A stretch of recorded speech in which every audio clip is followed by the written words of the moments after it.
Dubai island. Goldy के आदमियों के गन सर पे रखते ही रुद्राक्ष हंसते हुए बोला, देख ये होते हैं कुत्ते जिनको पता है कब मालिक के कहे बिना अपनी चालाकी दिखानी है, और ये चालाकी इनको कितनी महंगी पड़ने वाली है ये बात भी तू अच्छे से जानता है। अभी गोल्डी रुद्राक्ष की बात का मतलब समझ पाता। रुद्राक्ष ने चारों तरफ देखा और धीरे से बोला, हीरे कहाँ गए? रुद्राक्ष की बात पे गोल्डी पागल कुत्ते की तरह हीरे ढूंढने लगा था। उसके आदमी भी हीरे ढूंढने में लगे थे। तभी रुद्राक्ष किनारे में खड़े होते हुए बोला, मिलते हैं गोल्डी हेल में। इससे पहले रुद्राक्ष की बात किसी को समझ आती, रुद्राक्ष समंदर में कूद गया था और एक तेज आवाज के साथ पूरा आइलैंड उड़ चुका था। धमाके की आवाज से रुद्राक्ष पानी में तैरते हुए मुस्कुराने लगा था। कुछ ही देर बाद कुछ लोग शिप लेके वहीं आ गए थे जहां रुद्राक्ष गिरा था। रुद्राक्ष शिप में चढ़ते हुए बोला, पुलिस को हैंडल कर लिया था ना, और हीरे सेफ जगह पे हैं ना? रुद्राक्ष की बात पे सबने जल्दी से सर हिलाया। तभी रुद्राक्ष अपनी शर्ट उतारते हुए बोला, गोल्डी से जुड़े जितने भी लोग हैं मुझे उनका पता चाहिए। मैक्स एंड ये काम तुम करोगे।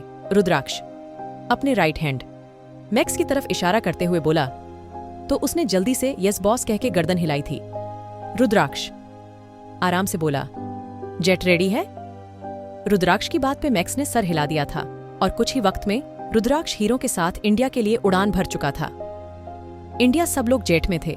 मन्नत को किसी गहरी सोच में गुम देख पुष्कर शेखावत अपनी बुक साइड में रखते हुए बोले, बहू क्या बात है, लड़की पसंद नहीं आई?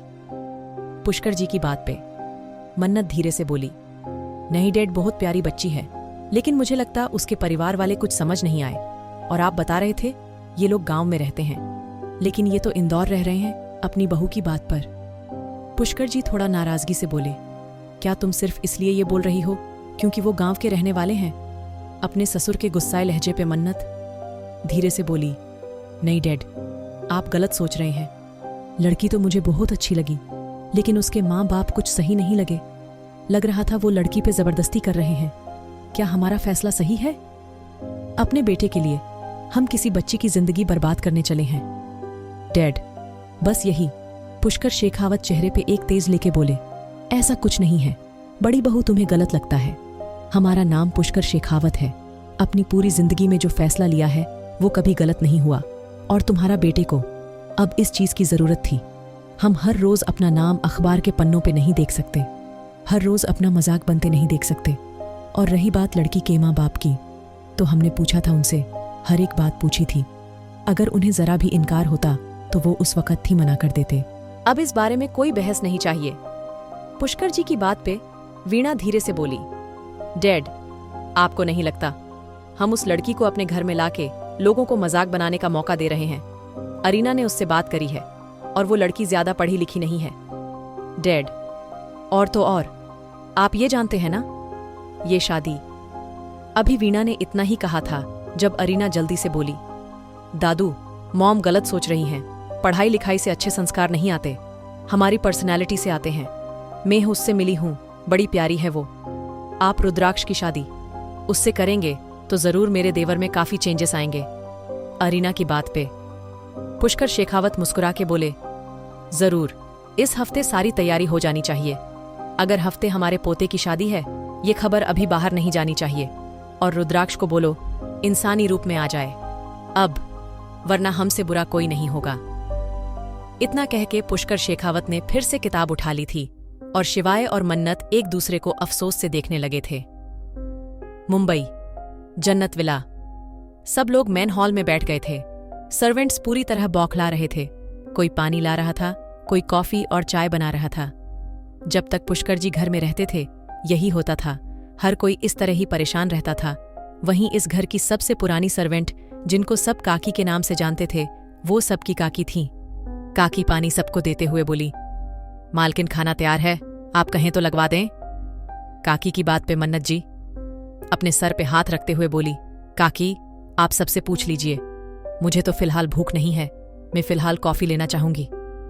मन्नत जी की बात पे काकी ने सबसे पूछा था, लेकिन किसी को भूख नहीं थी। वहीं पुष्कर शेखावत अपनी सख्त आवाज में बोले, रुद्राक्ष कहाँ है? काकी जिसको अच्छे से पता था, रुद्राक्ष कहाँ है, हकलाते हुए बोली, बड़े मालिक वो तो, पुष्कर शेखावत अपनी आंखें उठा के बोला, कितनी बार कहा है, एक ही लाइन में बात पूरी करा करो, समझ नहीं आता। पुष्कर शेखावत के चिल्लाने पे काकी कुछ बोलने वाली थी जब पीछे से रुद्राक्ष आते हुए बोला, क्या यार दादू, आप सब पे अपना ये रोब चलाना अपना हक समझते हैं? किसी को भी कुछ भी कह दोगे? जबरदस्ती शादी करा दोगे? पुष्कर जी गुस्से से दहाड़े। रुद्रा, लेकिन रुद्राक्ष आराम से बोला, यस दादू, यही हूं मैं जबरदस्ती। पहना के आ गए उस गंवार को मेरे नाम की रिंग, जिससे मेरा कोई मतलब नहीं, जिसको मैं जानता नहीं, मैंने देखा नहीं। ग्रो अप दादू, आप अच्छे से जानते हैं आज के जमाने में गरीब से गरीब लोग लव मैरिज करते हैं और मेरा मजाक बन जाएगा। यार रुद्राक्ष शेखावत मोस्ट हैंडसम बेचलर, और शादी अपने दादू की मर्जी से, और लड़की भी कौन? एक अनपढ़ गंवार जिसको किसी चीज का पता नहीं होगा, हमारे घर के तौर तरीके नहीं जानती होगी, आप कैसे कर सकते हैं यार? रुद्राक्ष चिढ़ते हुए बोला। तो शिवाय गुस्से से बोले, रुद्राक्ष कमरे में जाओ, फैसला हो चुका है, अगले हफ्ते शादी है। शिवाय की बात पे रुद्राक्ष जोर से हंसते हुए बोला, oh my God Dadu, dead भी आपकी भाषा बोल रहे हैं। अच्छा ठीक है, एक काम करते हैं, इस हफ्ते शादी, अगले हफ्ते बच्चे, और उसके बाद क्या? कोई गेस कर सकता है? मैं बताता हूं उसके अगले हफ्ते डाइवोर्स। कैसा लगा मेरा प्लेन? यही सब सोच के आप मेरी जिंदगी का फैसला करके आए हैं ना दादू? रुद्राक्ष के दहाड़ने पे पुष्कर जी अपने कमरे में चले गए थे। वहीं वीणा और रुद्र भी रुद्राक्ष के कांधे पे हाथ रख के चले गए थे। दोनों ही रुद्राक्ष से बहुत प्यार करते थे। फलक धीरे से रुद्राक्ष का हाथ पकड़ते हुए बोली, भाई बहुत प्यारी हैं। भाभी आपकी गर्लफ्रेंड से तो बहुत प्यारी हैं।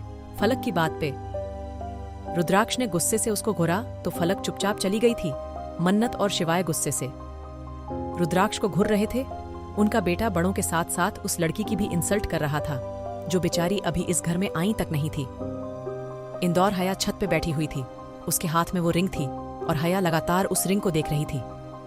गुड़िया जल्दी से उसके पास आते हुए बोली, दी दिखाओ ना, कितनी खूबसूरत है, सच में काफी अमीर है।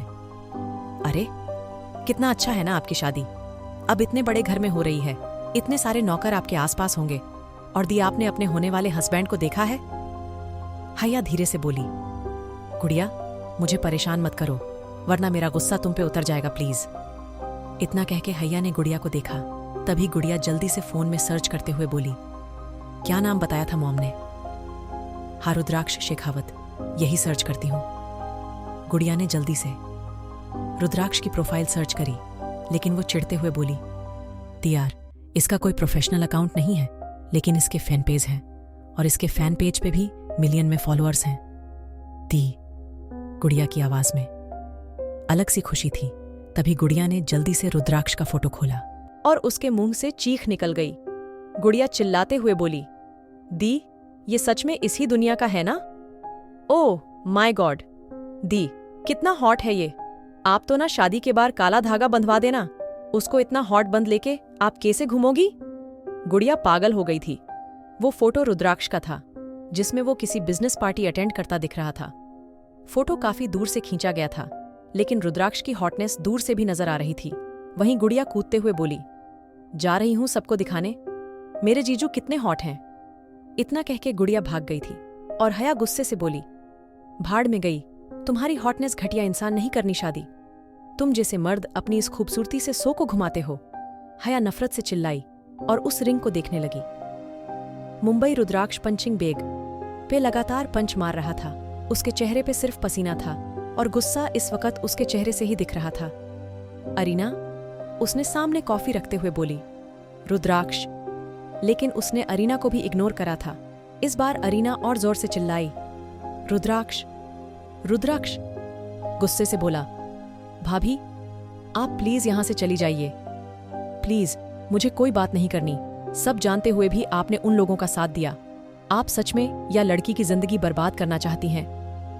मैं एक शैतान हूं भाभी, और वो लड़की शैतान के सामने आने की गलती कर रही है। मैं उसका जीना हराम कर दूंगा। रुद्राक्ष की बात पे अरीना जल्दी से बोली, रुद्राक्ष वो बहुत प्यारी है, सच में बहुत प्यारी। तुम उसको देखोगे तो तुम्हारा उसको हर्ट करने का दिल ही नहीं करेगा। और तुम देखना, शादी के बाद तुम खुद उसके नखरे उठाओगे। तुम्हारी भाभी से भी ज्यादा प्यारी हैं वो। अरीना की बात पे रुद्राक्ष गुस्से से बोला, भाभी मैं आपकी इंसल्ट नहीं करना चाहता, आप प्लीज जाइए यहाँ से। रुद्राक्ष के गुस्से से अरीना ना चाहते हुए भी चली गई थी और रुद्राक्ष ने वापस पंचिंग बैग पे मारना शुरू कर दिया। रहा रुद्राक्ष गुस्से से दहाड़ा, नफरत है मुझे नफरत, और तुम्हारा जीना हराम कर दूंगा मैं। इतना कह के रुद्राक्ष ने अपने हाथों को देखा जहां से खून आ रहा था। आखिर क्या रंग लाएगा ये रिश्ता? क्या हो जाएगी रुद्राक्ष और हया की शादी? जानने के लिए पढ़िए जुनूनी इश्क, शादी या डील।